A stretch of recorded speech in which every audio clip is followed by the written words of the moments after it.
국내 코로나 관련된 얘기 좀 하고 넘어가야 될 것 같습니다. 시간이 오늘 왜 이렇게 빨리 갈까요, 여러분? 네. 제가 이제 코로나 사태에 대해서 그동안 수없이 많은 어력과 예언들을 던져왔습니다. 그 중에 하나가 전 세계의 코로나는 최소 7종이 있다. 이 변종들이 지역마다 다르게 분포하기 때문에 감염률이나 치사율이나 어떤 그 확산 속도나 병증의 형태가 다르다라는 얘기를 늘 드렸습니다만 그것이 현실로 증명되는 자료들이 나왔습니다. 사실 그 이태원 발발하기 전에 이미 저희 방송에서 송 작가님께서 유럽형이 또 따로 있다라고 먼저 말씀을 하셨었죠. 네. 그래서 그 당시에는 이런 내용들이 송 작가 개인 내피셜처럼 많이 여겨졌는데 저 역시도 상상해서 나온 게 아니라요. 대만을 비롯한 그 외국의 방역 학자들이 전문가들이 이미 다 예견을 했던 겁니다.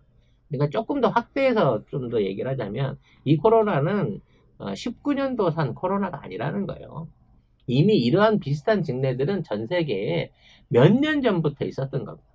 제 생각에는 2000년도 초반부터 이러한 비슷한 바이러스형 감기와 질병들이 확산돼 있었던 거고요. 이번에는 이제 이거를 타겟을 해고 우한을 중심으로 해서 이것을 타겟을 해가지고 전 세계의 팬데믹으로 몰아붙인 건데 지금 얘기대로 7개의 계통의 바이러스가 전 세계 분포에 있었다는 게 확인이 된다 그러면 지역별로 다 이게 이미 퍼져 있었다. 팬데믹이 아니라 이미 다 퍼져 있는 상황에서 각 유형별 코로나들을 개별적으로 찾아낸 거다라고 봐야 되는데 의미가 있다는 겁니다. 아무튼 코로나에 관련된 제 얘기는 사실상 지금 정설로 증명이 돼가고 있다라는 것을 여러분들이 꼭 기억해 주셨으면 좋겠어요. 네. 제가 분명히 그때부터 얘기했어요. 네. 아무튼 이제 미국의 조사 그 분석학자들이 이제 계산 그거를 검사를 했죠. 한 500여 명의 그룹들을 조사를 했고 그와 관련해서 이제 우리나라도 이와 관련된 조사들을 했습니다. 음, 전체 이제 그룹들을 나눠가지고 7개 그룹으로 나눴는데 이거를 SVL, 뭐 GH, GR 이렇게 얘기를 하는데 SVL 세 가지 종하고 G의 변종 세 가지하고 이렇게 좀 나눠서 볼 수 있을 것 같아요. 우리가 이제 우한 코로나 S형이라고 볼 수 있는 거고요. 유럽형 코로나들이 이제 G라든지 GR 계열인 겁니다. GRH 계열인 거예요. 이게 뭐냐면 그 각 바이러스 안에서 이 RNA를 구성하는 이 내부 세포들이 변화를 한 거예요. 그 변화를 통해 가지고 감염력은 높고 치사율은 떨어지는 바이러스가 국내에 본격적으로 유통되기 시작했다라고 봐야 된다는 거죠. 현재 우리나라 통계부터 먼저 보자면요.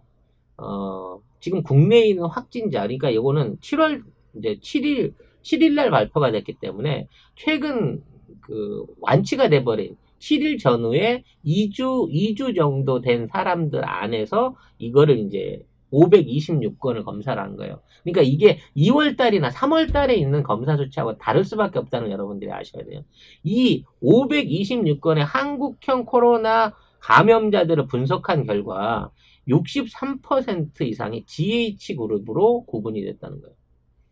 그리고 그 위에 V그룹이 24, S가 3, V그룹이 24%, S그룹이 뭐 6%, GR그룹이 3%뭐 이런 식으로 돼 있는데 이 내용을 찾아놓고 보면 5월달 이후에 국내에 유통하고 있는 코로나 바이러스의 98.4%가 GH그룹이라는 겁니다. 누가 그러더라고요. 무슨 바이러스까지도 GH가 괴롭히냐고. GH가 뭔데 괴롭혀? 503, 어? 503. 그네? 아이씨, 또, 뭐, 그런 또 참신한 어록은 누가 얘기를 했대? 깜짝 놀랐네? 맞습니다. 이 GH 계열의 바이러스들이 사실상 지금 우리의, 국내 감염을 주도하고 있다는 거예요. 그러니까 근본적으로 S 바이러스, 우한에서 넘어온 걸로 저는 대구 지역에 집중적으로 유행했던 S바이러스는 4월 말을 계기로 사실상 사멸했다고 봐야 되는 겁니다. 없어요, 검출된 게. 그리고 이 GH 바이러스가 본격적으로 확산되기 시작한 거는 이태원 확산 사태 이후에 이게 이제 전국적으로 퍼져나가고 있다는 거죠. 제첩국 사이소. 건강한 고향의 맛 화개장터 제첩국을 드셔보세요. 섬진강에서 직접 잡은 활제첩을 가족 같은 넉넉한 인심과 정성으로 조리해서 넉넉한 건더기와 진한 국물 맛을 담았습니다. 010-8560-5265로 전화 주시면 송 작가의 고향 선배인 주인장이 친절하게 안내해 드립니다. 010-8560-5265 500g 2인분 냉동팩 10개를 5만 원에 배송해 드리는데요. 부추와 풋고추를 곁들이시면 더욱 맛이 좋아진답니다. 010-8560-5265 화개장터 제첩 쿠쿠쿠쿠. 근데 이태원 얘기가 나와서 말인데요. 그때 진짜 그 인천 강사 그때 그 거짓말이 정말 뼈아파요. 그때 너무 이게 지금까지도 못 잡고 있는 게 그때가 뼈아팠죠. 근데 이제 그 점도 좀 생각을 해봐야 돼요. 이 인천 사람 그 사람 한 명도 잘못한 것도 있지만 이 당시에 바이러스 체계가 우리가 그동안 겪어왔던 바이러스하고는 아주 다른 엄청나게 전이를 잘 되는 바이러스였다는 게 지금 와서 2달 지나서 밝혀졌거든요. 그래도 속도가 이렇게 빠를 줄 몰랐기도 했지만 그분이 거짓말을 안 했으면 쿠팡도 일어나지 않았고 롯데 택배도 일어나지 않았고 그렇죠. 뭐 물론 그런 아쉬운 부분은 있습니다만 저희 동네 난리예요 지금도.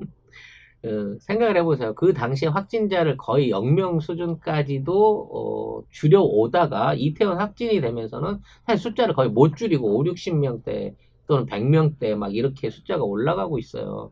근데 그 시절하고 구분한 이게 S형 바이러스와 현재 지하형, GH형, 근해형이라 그럴까? 그럼 너무 심한가? 아무튼 GH형 바이러스의 그 차이는요. 감염자는 많이 만드는 데 반해서 치사율이 굉장히 많이 떨어지는 모습을 보여주고 있어요. 사망자 숫자가 감염자 숫자 느는 데 비해서 대폭 줄고 있다는 거죠. 물론 이게 이제 젊은 층을 통해서 확산되는 게 많기 때문에 아무래도 어떤 기저병자들을 철저하게 관리하는 시스템이 돼 있어서 줄었다라고도 할 수 있는데 제가 보기에는 일단 우리 GH형 바이러스는 치사율이 아무래도 S형 우한 바이러스에 비해서 떨어지는 부분이 분명히 있는 것 같아요. 그래서 사망자 숫자가 급격하게 준 거는 참 다행스럽다고 생각합니다만 이걸 완전하게 박멸시키는 어려운 수준이라는 겁니다. 왜 감염률이 높냐? 기본적으로 이 바이러스가 생식을 통해 가지고 자기 몸을 분해해 갖고 복제를 해 가지고 새로운 바이러스를 만든단 말이에요. 그리고 얘네들을 퍼뜨리는데 이 생식 능력이라 그래야 될까? 그러니까 만들어내는 바이러스의 개체수가 3배에서 9배까지 많다는 겁니다. 기존의 S형 바이러스에 비해서. 그러니까 우한 바이러스에 비해서는 훨씬 더 많은 개체수를 만들어내고 있고 그리고 그 독성이 약해짐으로 인해서 전파력을 더 쉽게 만드는 변이가 일어나 있는 상황이라는 거죠. 방역을 하는 입장에서는 곤란하긴 하지만 독성이 심하지 않고 걸리게 돼도 심하게 앓지 않는다는 점을 병상적인 부분을 생각해 놓고 보면 저는 조금 다행인 부분이 있다고 생각해요. 그리고 아마 이제 이 GH형 바이러스가 일본에 퍼져 있는 바이러스와 비슷한 유형이 아닐까 생각을 합니다. 그러니까 일본에서 사망자가 매우 적게 나오는 이유, 독일에서 사망자가 적게 나오는 이유가 이와 관련이 있을 거다라는 생각이 들어요. 근데 오히려 영국이라든지 이란이라든지 이탈리아에 퍼져 있는 거는 다른 형이 아닐까라는 생각을 해보게 됩니다. 아무튼 6월 이후에 이제 최근에 이제 꿈꾸는 교회나 광주 강릉사라든지 광주의 반문 판매 업체 이런 걸 통해 가지고 계속해서 이제 추가 확산자들이 늘고 있어요. 근데 요건 이제 거기가 이제 중심 스팟이 된 거고요. 이 사람들이 누구를 만나서 어떻게 해서 확산시키는지에 대한 추적이 이루어지고 있기 때문에 어느 단계에서든지 빨리만 검출을 하면 더 이상의 추가 확산을 막고 이걸 역으로 추적해갖고 이걸 가둬낼 수 있는 시스템을 꾸준히 유지하고 있습니다. 우리는. 그래서 지금 이제 비상사태 확대를 안 하고 있는 거고요. 방역 마스크들 구매를 이제 무제한대로 열어놓은 거예요. 충분한 마스크가 공급되는 이상 이 지금에 있는 GH형 바이러스가 전국적인 확산을 통해서 굉장히 많은 희생자를 낼 가능성은 높지 않다라고 방역당국이 판단하고 있는 건데 어찌 됐거나 그래도 완전 방역까지, 완전 박멸까지는 상당한 시일이 걸릴 수 있다는 겁니다. 박멸은 불가능하고 토착화될 가능성이 클 것 같은데요. 이게 여기에 좀 찾아놓고 보면 그 겨울 감기 심하다가 봄, 여름으로 넘어가게 되면 이제 감기가 약해지면서 그냥 그 계절 감기로 변화하잖아요.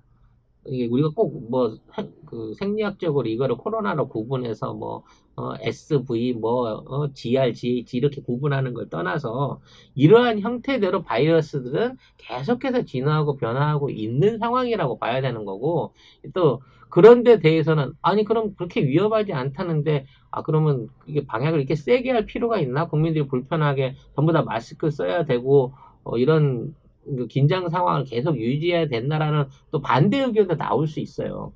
근데 중요한 건 뭐냐? 우리는 한 번도 국가 시스템을 세우지 않고 이제 학교를 일부 이제 온라인으로 돌리고 휴업한 건 있습니다만 통제나 구속을 통해 가지고 강제력을 발휘하지 않은 상태에서 이 바이러스들을 극복해냈고 지금도 관리해내고 있는 수준이라는 거예요. 해외 감염자 한 50% 수준을 제외하면 GH 바이러스인데도 불구하고 감염자는 50명 미만으로 사실 저는 잘 관리되고 있다고 생각을 합니다. 이게 막 100명까지 늘어났다가 이게 200명, 400명, 500명 올라가지 않고 그걸 정점으로 해갖고 다시 떨어뜨린다는 얘기는 이 100명하고 연관된 다음 접촉자 수, 2차, 3차 접촉자 수를 매번 우리가 막아내고 있다는 거예요, 지금. 이건 굉장히 잘하고 있는 겁니다. 이렇게 집중적으로 모여있는 교회나 이런 공간 안에 이게 확산이 돼서 그 안에 있는 사람이 수십 명이 발생하는 거는 이건 당연한 거예요. 어차피 그거는 안에서 퍼졌으니까. 이 교회 사람들이 돌아가가지고 다시 2차, 3차 감염을 일으켜가지고 5,000명, 10,000명을 만들지 않게끔 막아내는 시스템을 우리는 계속해서 성공하고 있다는 겁니다. 우린 잘하고 있다고 봐야 되는 거죠. 그래서 뭐 관련된 건 기사를 보시면 충분히 뭐 아실 수 있는 건데 아무튼 지금 전 세계의 G 계열 바이러스들이 유행을 주도하고 있다고 합니다. 그러니까 급속도로 확산자는 늘고 있지만 사망자는 줄어가고 있는 단계라고 봐야 되겠죠. 브라질 대통령도 감염됐어요. 네, 미국도 하루에 15만 명 이상이 감염되고 있다고 합니다만 그럼에도 불구하고 사상자가 크게 나오지 않고 있습니다. 트럼프는 이거 갖고 또 역으로 자랑해요. 네, 관리 잘하고 있다고. 관리 못하고 있다고 하면 안 되겠죠. 왜냐면 이거를 무리해서 오픈을 시키고 지금에 있는 어떤 그 코로나는 아무것도 아니다라는 배짱으로 사회 경제에 미칠 영향을 생각해서 억지로 이거를 강제로 돌리게 하고 있는 트럼프가 확산자가 늘어나는 것까지 중대하게 보진 않을 겁니다. 다만 사망자들이 어느 정도 줄어들고 있는 부분 안에서 트럼프는 위안을 얻지 않을까 생각을 해요. 아무튼 외신에 의하면 바이러스 양이 많아서 확산이 좀 많아지는 건 이제 어쩔 수 없는 거고요. 이게 이제 올 가을 겨울까지 이어질 것으로 보입니다. 근데 이제 저는 개인적으로 걱정스러운 게 지난주 방송에서 한번 말씀을 드렸습니다만 중국에서 발생한 돼지하고 사람이 인수공용으로 전염되는 이거는 이제 바이러스성 질병이에요. 돼지열병으로 구분되거든요. 그 돼지열병이 있었다는 거예요. 근데 돼지열병이에요? 독감 아니고? 돼지 독감. 돼지 독감이 있었다는 겁니다. 그래서 이 돼지 독감이 같은 코로나 계열이에요, 또. 근데 문제는 이게 2016년도부터 보고가 되기 시작했다는 거예요. 5년 이상째 꾸준하게 보고가 되고 있는데 그게 사람한테 감염시키는 율이 10%라는 겁니다.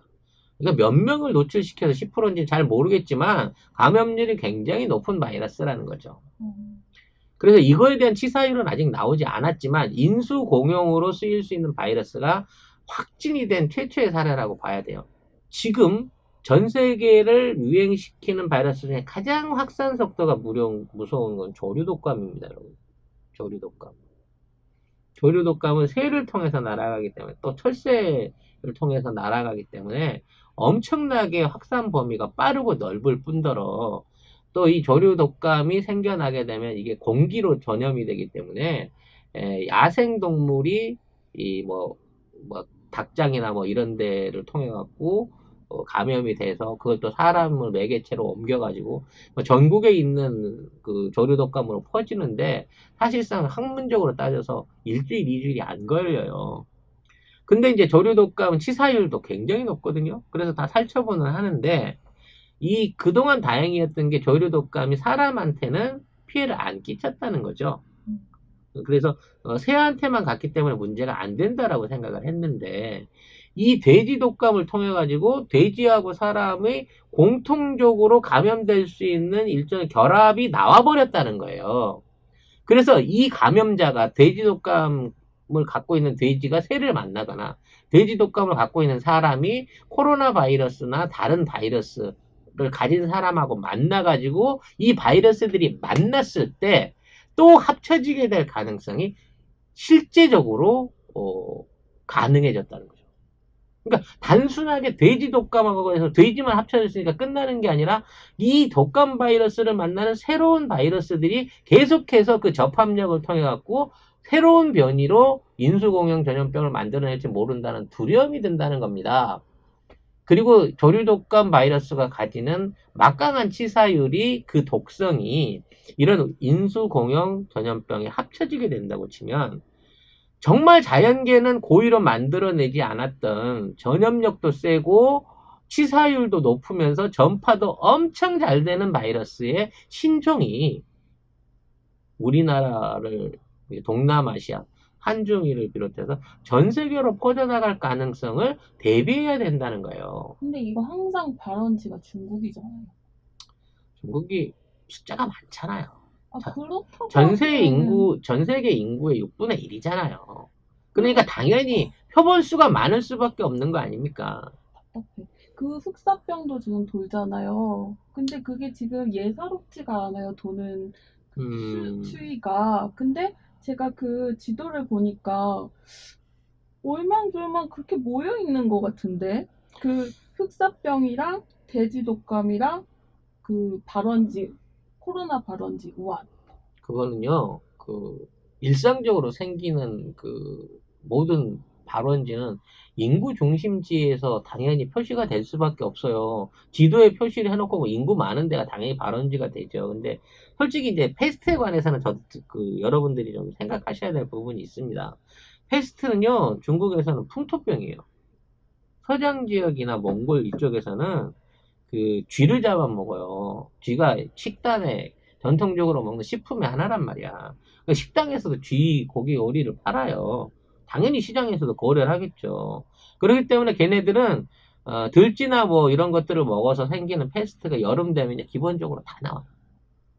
왜냐면 먹으니까. 근데 그런 것도 사실 코로나가 문제가 생기면서 박쥐 같은 것도 이제 먹지 맙시다 이런 얘기가 나왔었잖아요. 그러니까 그런 것도 좀 자중해야 되는 거 아닌가?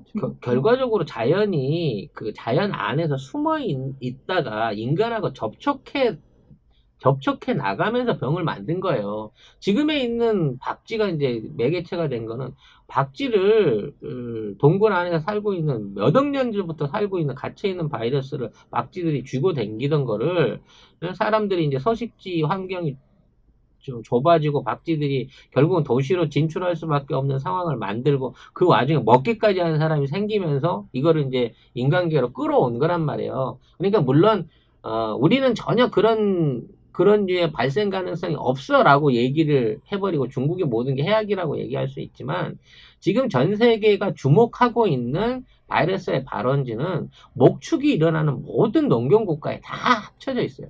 프랑스도 발원지 될 수 있고요. 브라질 아르헨티나에도 굉장히 심각한 발원지가 될 수 있습니다.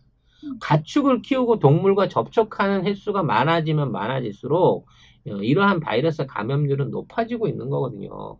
그러니까 중대한 건 뭐냐? 갈수록 이러한 바이러스를 만날 수밖에 없게 된다는 건 필연인 거예요. 이제 피할 수 없는 필연이기 때문에 우리가 지금 하고 있는 생활 태도, 우리가 하고 있는 생활 방역의 태도 자체가 결국은 우리도 지키지만 우리 세대, 다른 세대들을 지켜 나갈 수 있는 유일한 표본 방법이라는 거예요. 대한민국이 무너지면요, 바이러스 안에 전 세계는 멸종되게 되고 맙니다. 대한민국이 지켜내지 못하는 질병, 대한민국에서 이겨내지 못하는 질병이 있다, 이게 돌았다라고 치면 전 세계는 우리보다 훨씬 빨리 넘어지는 거예요. 따라서 우리는 지금 있는 상황에서 비록 이게 지금 우리 GR형, 근해형 바이러스, 입에 붙어서 어떡하니? 아니, GH형, 그쵸. GH형 바이러스가 비록 확산 속도 높으나 치사율이 낮고 좀 덜하다 그래가지고 안정성 면에서 조금 피해가 덜하다 그래갖고 이거를 풀자라는 이런 말도 안 되는 의견을 꺼낼 게 아니라 어떠한 질병에도 방역으로서 대체할 수 있는 생활 습관과 방역 태도를 우리가 갖추고 개인 위생을 강화하는 태도를 연습을 해야 된다는 거예요. 그래서 혹시라도 올 겨울에 아니면 그 내년 겨울에 닥쳐올 수 있는 더 위험한 질병을 차단하고 관리할 수 있는 체계를 만들고 이걸 생활화해야 대한민국에 가야만 살아남을 수 있다라고 하는, 조금 과장되게 말하면 그런 세계의 트렌드를 만들어내야 된다는 거죠. 네. 앞으로의 신세계는 전쟁, 호환만 이런 게 들어온 게 아니라요. 방역에 관련된, 바이러스와 관련된 인류를 공격하는 뭐랄까요, 미중류의 보이지 않는 적들하고의 싸움에서 이겨내야만 그게 가능하다라는 차원을 여러분들이 이해를 하셨으면 합니다. 네. 갇혀 사는 건가요? 네, 갇혀 살 수밖에 없죠. 비대면의 사회로 갈 수밖에 없는 거죠. 하지만 이게 시대의 조류라는 겁니다. 이미 우리가 너무 많은 밀림을 까버렸고 너무 많은 원시림화에서 바이러스들을 해방시켰기 때문에 결과적으로 이게 인간이 문명을 발달시킨 업보로 안고 가야 되는 게 아닌가라는 생각을 해보게 됩니다. 그래요.